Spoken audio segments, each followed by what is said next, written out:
পড়াতে চলে এসেছে, মেয়েরা এখন গান করতে বসেছে। চলেন আপনাদেরকে একটু দেখাই। যে বড় মেয়ে গিটার শেখে আর ছোট মেয়ে বসে আছে, ও গান করবে। গানের স্যার চলে আসছে। এই স্যারই গিটার বাজানো শেখায়, আবার গানও শেখায়, দুটোই শেখায় আমার দুই মেয়েকে।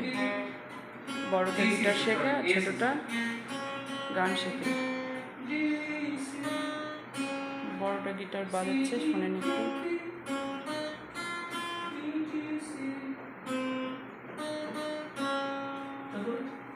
বড়টা হয়ে গেলে ছোটটা তখন গান করবে। তো ছোটটা যখন গান করবে তখন আবার আপনাদেরকে শোনাবো। এবার ছোটজন গান করবে।